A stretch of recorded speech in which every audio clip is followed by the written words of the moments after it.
Charting the record landmark Faizabad Road.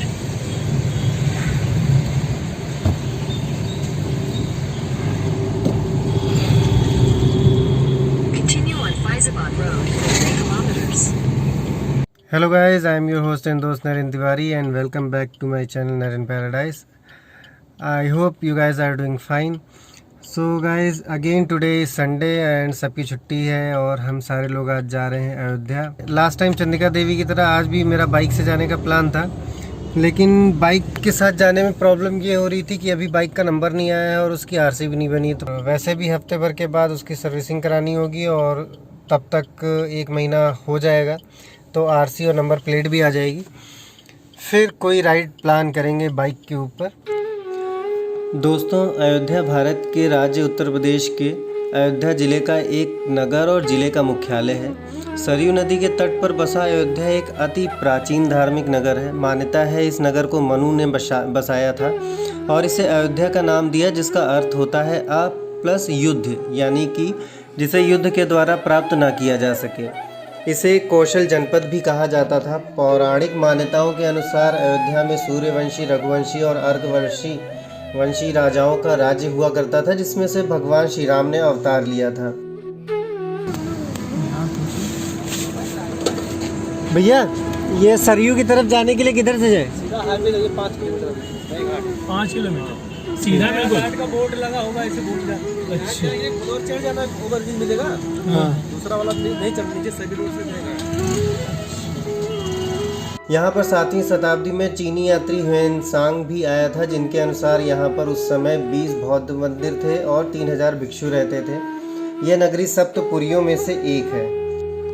सप्तपुरियों से मेरा तात्पर्य है, जैसा कि आपने सुना होगा, अयोध्या, मथुरा, माया, काशी, कांची, अवंतिका, अर्थात अयोध्या, मथुरा, हरिद्वार, काशी, कांचीपुरम, उज्जैन और द्वारका। ये सातों नगर यानी 7 पुरियाँ कहलाती हैं, जो कि मोक्षदायी हैं। वेदों में अयोध्या को ईश्वर का नगर बताया गया हुआ है। अष्टचक्रा, नव द्वारा, देवाना, पुरु योद्धा, और इसकी संपन्नता की तुलना स्वर्ग सी की गई है। दोस्तों, अयोध्या नगर के अंदर एंट्री लेते ही आपको चप्पे चप्पे में ढोल मजीरे की आवाज़ आएगी और ढोल मजीरे के साथ साथ कीर्तन की आवाज़ आपको आस्था के सागर में डुबकी लगाने पे मजबूर कर देगी और आप खुद को राम भक्ति के रस में डूबा हुआ महसूस करोगे। आपको ऐसा प्रतीत होगा जैसे कि आप रामायण काल में महाराजा श्री रामचंद्र जी के ही राज्य के अंदर आ गए हो। दोस्तों, जैसा कि आप रोड पे बाईं तरफ देख रहे हो, ये राम की पौड़ी है, जो कि सरयू का पानी मशीन के द्वारा यहाँ पर ला करके एक तालाब के जैसा बनाया हुआ है। हाँ, ये है नदी जैसी। वो नदी से थोड़ा सा पानी उधर गया होगा।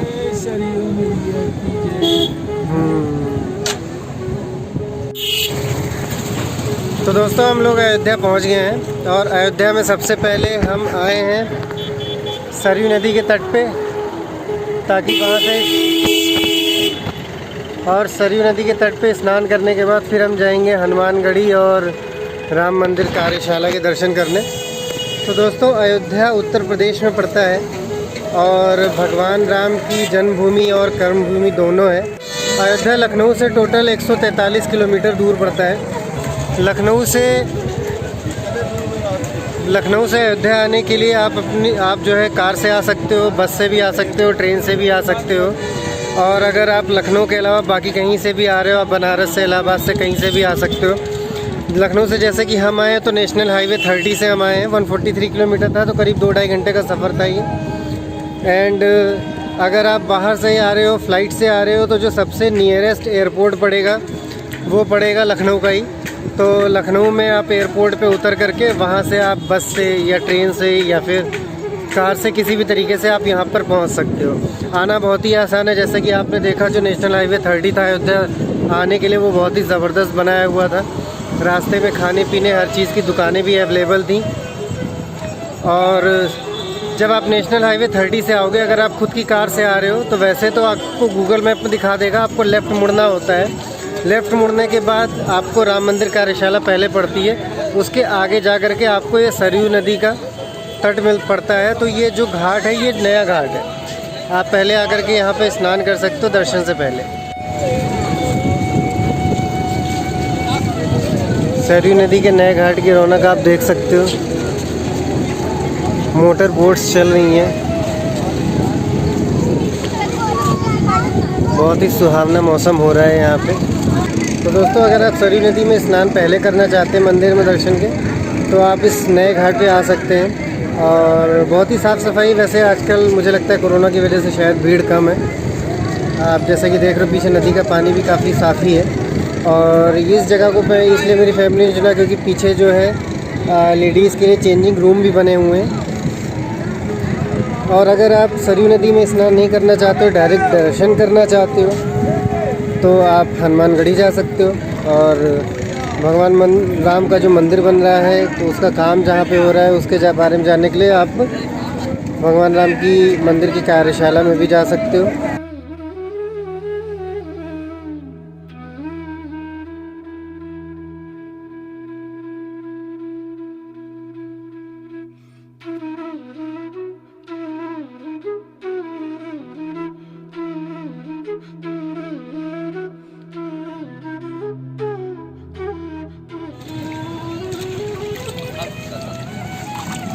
जय सरयू मैया।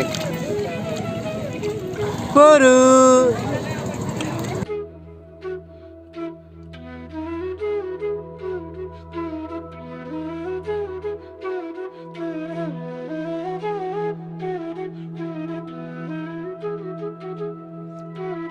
बोलो सरयू मैया की जय।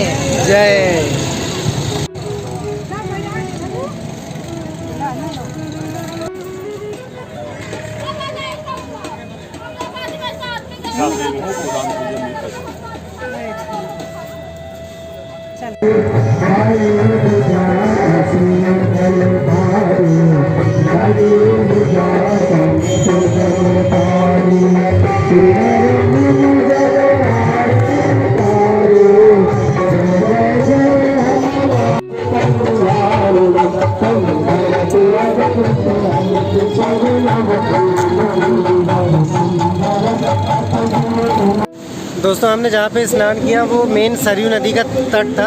और उसी के बगल में ही ये, जैसे हरिद्वार में हर की पौड़ी है, उसी प्रकार से यहाँ पर राम की पौड़ी बनाया हुआ है।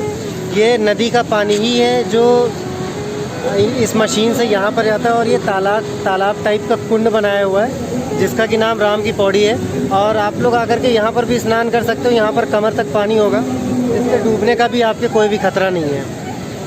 और दोस्तों, नहाने के बाद बिल्कुल फ्रेश फील हो रहा है क्योंकि मैं नाइट शिफ्ट करता हूँ। वैसे कल मेरा वीक ऑफ था, लेकिन जो स्लीपिंग रूटीन ऐसा हो गया है कि दिन में नींद आती है, रात में नींद नहीं आती, तो मैं सोया हुआ नहीं था बिल्कुल भी। और रास्ते में आते टाइम भी मैंने वीडियो पे ज़्यादा कुछ इसलिए नहीं बोला क्योंकि मेरा सर बहुत भारी सा हो रहा था। लेकिन अभी सरयू नदी में नहाने के बाद बिल्कुल फ्रेश फील हो रहा है।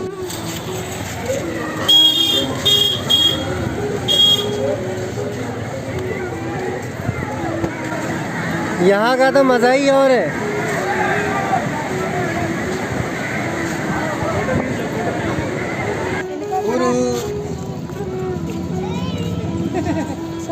पापा आओ ना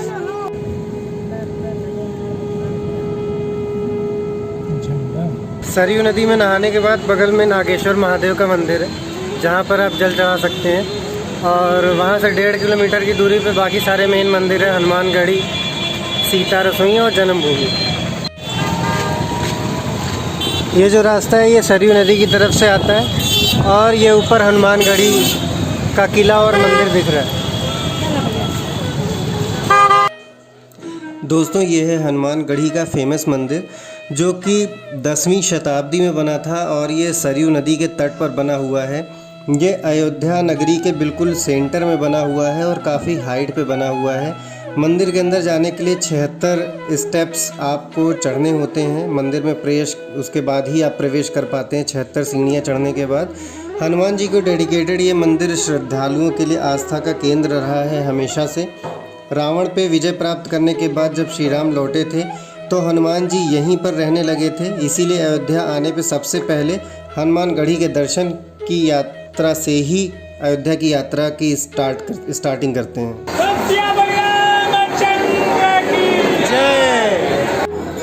हनुमानगढ़ी से दर्शन करने के बाद अब हम लोग यहाँ से निकल रहे हैं। अब यहाँ से सीता की रसोई और उसके बाद श्री राम जन्मभूमि जहाँ पे मंदिर का निर्माण हो रहा है, और दोनों ही यहाँ से वॉकिंग डिस्टेंस पे। इसे निकलने का रास्ता है दर्शन करने के बाद। और जैसा कि आप देख रहे हैं पूरी अयोध्या श्री राम जी के रंग में रंगी हुई है।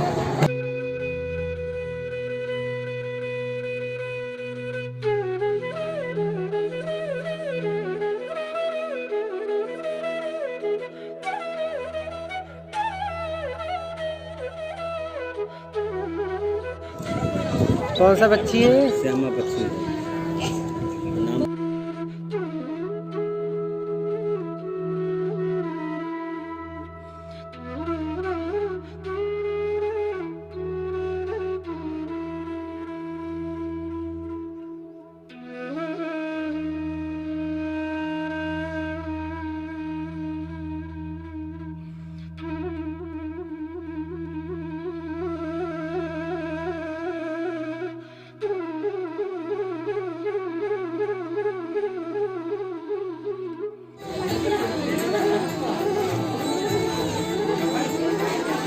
जैसा कि आप देख रहे हैं राम जन्मभूमि के दर्शन के लिए इतनी लंबी लाइन लगी हुई, क्योंकि 1 से 2 बजे तक का मंदिर बंद रहता है। तो अभी मंदिर का कंस्ट्रक्शन चल रहा है, अंदर खुदाई चल रही है, टेम्परेरी मंदिर बना हुआ है। तो भगवान राम का जो टेम्परेरी मंदिर है उसके दर्शन के लिए सारे श्रद्धालु लाइन में लगे हुए हैं।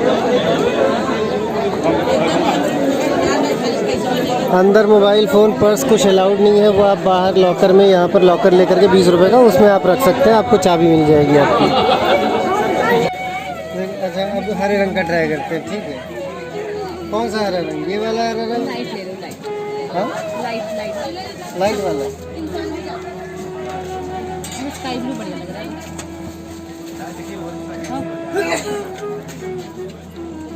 लाल ज़्यादा अच्छा लग, ये नारंगी ज़्यादा अच्छा लग रहा है। स्काई ब्लू का है। वो सबसे एक 20 रुपये का चश्मा लेना है, उसके लिए भैया को इतना ट्राई करवा रहे हैं, वीडियो अलग से बनवा। ये नहीं, सबसे खिला खिला इसमें लग रहा है ऑरेंज। वो चश्मा होगा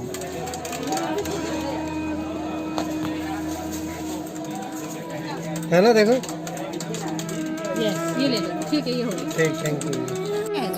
क्या कह रहे थे? रोज क्या कह रहे थे?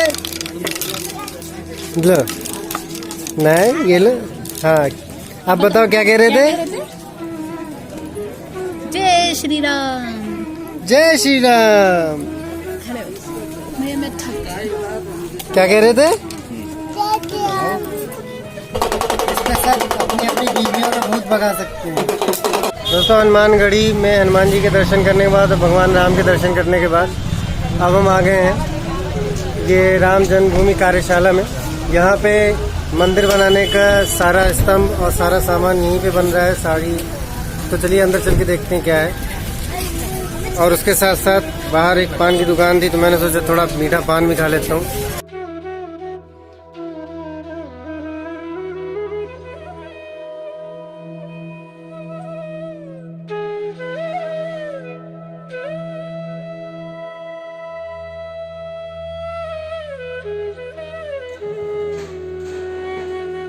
दोस्तों, अयोध्या में श्री राम जी का भव्य मंदिर बनाने के लिए जो ब्रिक्स आई हैं, यानी कि जो ईंटें आई हैं, वो पूरे देश के हर कॉर्नर से आई हुई हैं, हर प्रदेश से आई हुई हैं, हर शहर से आई हुई हैं। भगवान राम जी का जो मंदिर है वो भव्यता और अद्वितीयता की कीर्ति के रूप में विश्व में इसे जाना जाएगा। इसका स्वरूप जो होगा वो 3 तल का होगा, 3 मंजिलें होंगी, और इसकी जो हाइट होगी वो 161 फीट की होगी। गर्भगृह के पास 5 गुंबद होंगे और उसमें 4 प्रवेश द्वार होंगे। टोटल इसमें जो कथा कुंज बनाया जाएगा वो 45 एकड़ में बनाया जाएगा। इसके अलावा धर्मशाला और गौशाला भी इसी परिसर में बनाई जाएंगी। 1200 स्तंभों का निर्माण हो रहा है ताकि, और इसके साथ साथ मंदिर बनाने के लिए लेटेस्ट टेक्नोलॉजी का यूज़ किया जा रहा है ताकि उसे प्रोटेक्ट किया जा सके अर्थक्वेक या बाकी प्राकृतिक आपदाओं से। जैसा कि आप सभी को पता है 5 अगस्त को इसका भूमि पूजन हुआ था, उसके बाद ही इसकी स्टार्टिंग हो गई थी। मंदिर इसकी जो नींव है वो भगवान विश्वनाथ में शेषनाग के ऊपर रखी गई है, जिसमें चांदी के बेलपत्र, सवा पाव चंदन एंड पंच रत्न रखे गए हैं ताकि वास्तु दोष किसी भी प्रकार का ना रहे कोई भी। मंदिर का निर्माण ऐसा होगा कि पूरा रामायण कालीन दिखना चाहिए। आप जब भी मंदिर के भीतर जाएंगे तो आपको रामायण कालीन समय की अनुभूति होगी, जैसा कि आप राम राज्य में आ गए हैं। मंदिर में प्रवेश करते ही श्रद्धालुओं का जो मन है और मस्तिष्क है वो त्रेता युग में जीवंत हो जाएगा। राम कथा कुंज में राम जी की जीवनी से रिलेटेड 125 मूर्तियां भी स्थापित होंगी। नक्षत्र वाटिका का भी निर्माण होगा, जिसमें 27 नक्षत्रों के लिए 27 पेड़ लगाए जाएंगे। उसके अलावा पंचारी वाटिका का निर्माण होगा, जिसका वर्णन हम स्कंद पुराण में देखते हैं। हरिशंकरी वाटिका का भी निर्माण होगा, जो भगवान विष्णु और शंकर जी को बहुत ही प्रिय थी।